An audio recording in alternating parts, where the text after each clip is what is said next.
What's up, everyone? It is time for a long overdue Q&A video. As I always say at the beginning of these videos, these questions all come from members on a certain tier of the Patreon campaign, and this month I asked them all for most anticipated themed questions, so we're going to kick it off with Evan's. Evan wanted my most anticipated characters of 2021.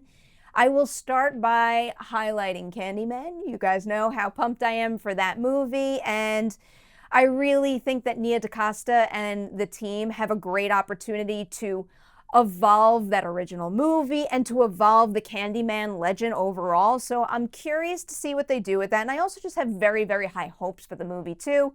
We know that she was recently hired to direct Captain Marvel 2, and I'm sitting here betting that that means it is probably a very good movie. So Candyman, high up there on my list. I'll also just go ahead and say all the new MCU characters. It's like, as excited as I am to reunite with Scarlett Johansson as Black Widow, I'm a little more excited right now just to see what Florence Pugh brings to the MCU, because we do know that she's going to be a part of it going forward. So just to go down that list here, I'm excited for her character in Black Widow, the entire ensemble in the Eternals. We've got Shang-Chi. There's just a lot of good stuff brewing in the MCU this year, so I'm mighty pumped for all of it. Let's also talk about something not big franchise related right now, and I'm gonna say a character that I'm really looking forward to seeing is the one in the movie, I believe it's BIOS, not B-I-O-S, even though it's an all caps title. It's the movie with Tom Hanks, and it's about a man named Finch, who's Tom Hanks, and his dog. And what Finch does is he creates a robot so that when he is no longer around, that robot will take care of the dog. And that robot is apparently played by Caleb Landry Jones, who I'm a big fan of in general. So I'm just looking forward to seeing what he brings to that role. So that's in the mix here. And I'll end this part of the video with Michael Myers. You guys know this as well. I'm a big 2018 Halloween fan, and I've already shared these thoughts on Merry Hour, but one of the things that most concerns me with the next installment of the franchise is how they bring Michael Myers back. Because I don't want them to do it in a way that when I go back to the 2018 movie, the stakes are lower because I know Michael is coming back. It's a tall order right there. I think they can do it, but that's why I have Michael Myers on the list. I'm so excited to see what they do with that character, and of course, all of our heroes as well. Now, we're moving on to Billy's question, and Billy wants to know, if you were made to only watch one originally scheduled 2020 film, what would it be? All right, Billy, I'm gonna let you in on a little secret right now. I wrote down two answers here, and I haven't decided which one I'm going to go with yet. I'm going to tell you that in my notes it says Black Widow / Candyman, and it's I'm still stressing about it. I'm obviously really looking forward to Candyman given what I just said, and I just feel like Candyman is going to be really good because of the Captain Marvel thing, because the studio has been so into the idea of supporting a theatrical release for that, and also with that August release, I just am trying to stay hopeful that that could be the big return to theaters. And to be able to do that with a movie like Candyman as a horror lover just really excites me.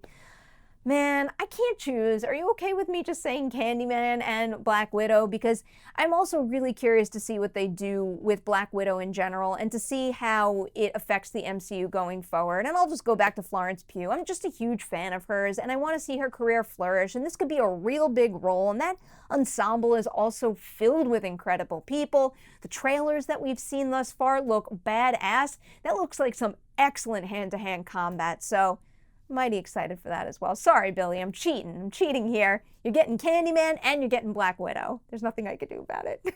Thanks for the question. All right, next up is Ian's question. Ian wants to know my most anticipated TV shows of 2021. All right, let's start with the ones that I've already seen a little of. You might have seen my WandaVision review. I've seen the first 3 episodes and I like it.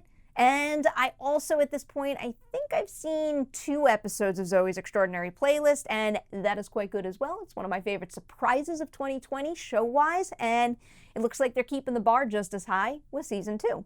So, moving into things that I haven't seen, let's just knock out all the Marvel titles, which I'm very much looking forward to. We've got Loki, Falcon and Winter Soldier, Ms. Marvel, Cannot wait for those. Now, I'm also a huge Succession fan, and it's been a long time since we've got new episodes of Succession, so we're getting season 3 in 2021, and I can't wait. That is hands down one of my favorite ensembles out there right now, and that one is just high up on my most anticipated list. I've also got a new show coming out that I'm very excited for, and it's A League of Their Own, the series. I am a fan of sports in general. I am borderline obsessed with A League of Their Own, the movie. I grew up watching it over and over, and I still watch it constantly now, and the idea of that being turned into a series, I think, has all the potential. It's going to be on Amazon Prime. It looks like it's half-hour episodes, and the countdown is on for that one. It is a top priority when it comes out. Now, we've got a question from Caleb. Caleb wants my most anticipated superhero movie of 2021. Admittedly, this was a little bit of a tough call, and I might have jumped back and forth with some options here, but eventually I didn't cheat on this one. I named one, and my one is The Suicide Squad. I am so excited for this for so many reasons, starting with I don't know, I just think Birds of Prey set a real high bar as far as style and tone for me last year. You guys know it's in my top 10 movies of 2020. And now seeing what James Gunn could do with a Suicide Squad movie, I don't know. I think he's just gonna meet that level, if not exceed it. I'm a big fan of his in general. A lot of you know my favorite MCU movie is still Guardians of the Galaxy. I love what he brings to the look of those films. I love what he brings out of the characters. That group of characters is one of my favorite. And here's another bunch of very irreverent individuals in Suicide Squad. Also, if you go back last year, the Suicide Squad portion of DC fandom was my favorite. That behind-the-scenes featurette they released looked good. Looked real good, and I think just further emphasized what I'm basically trying to get at here, which is that James Gunn's sensibilities as a creator just really suit that group of characters, and I think we could have an ideal match here, and I'm very much looking forward to this one. All right, we're on to the last one. It's from James, and James is asking for my most anticipated things of 2021 I want to do when things get back to normal. So we're getting into personal territory with this one. I will probably tell you some more obvious ones right up top here. I can't wait to get back in a movie theater safely where I can enjoy the communal experience of seeing a movie with so many people. I still can't believe how long it's been since I've been in a movie theater, and it breaks my heart, but I know it's the right thing, and I'm just hoping that the months ahead are filled with slow progressions to getting back into theaters safely.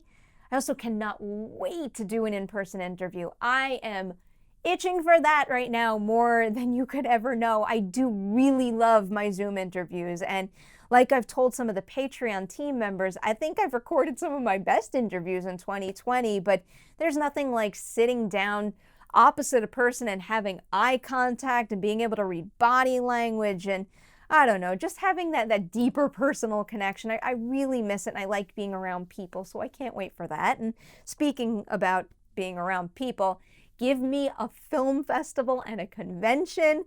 Oh, I want to be back at San Diego Comic-Con, Sundance, the Toronto Film Festival, you name it. I miss that communal vibe of celebrating something that I love so much with a whole bunch of other people who love that thing too. I can't wait for that. And then not in the movie work sphere, I'm looking forward to getting back to the gym. I have been working out at home safely by myself. I've gotten very into online gym classes and have found one service that I absolutely love and very much enjoy. But you guys know out there, I was very into that gym that I belonged to and the group of people that I was working out with, and I miss the social element of it all. So I look forward to seeing all of those people when I get back to LA and getting back to working out with other people. Another thing that is a top priority is going back to a brewery. I think that is my favorite weekend activity. I want to be able to sit at a bar, order a beer, and have it come out ice cold and just be there with my friends. I miss going out with my friends. And then I guess that brings me to my last one here, seeing my friends. When I left LA in March to come home and ride out all of this craziness with my family. I never would have predicted it would have lasted as long as it has. I feel very grateful for all of this quality time I've been able to spend with my family, but man, do I miss my people in LA and just really just going out and having a social life. I'm so thankful for Merry Hour. I can't even tell you, because that's really the only semblance of a social life I have now. But to be able to go out in LA and see people face to face and, you know, interact and party like I used to, I'm really missing that. But I will tell you guys, and I mean it from the bottom of my heart, having this channel, having this community has really meant the world to me in 2020. You guys have been a big reason why I've been able to keep my spirits so high, and I felt so fulfilled with work and just to be able to celebrate film and television. It's because of you guys. So a big thanks to everybody from the Patreon team that submitted questions. James, Caleb, Ian, Billy, and Evan. You guys rock. You know that. I think so highly of all of you, and I'm so glad to have you part of that team. And also, a very big thank you to anybody out there watching this video, subscribe to the channel, who comments, who engages, who shares what they love. Really, I can't get enough of it, guys. So thank you so much for being here, and I'll see you soon with more Q&A videos.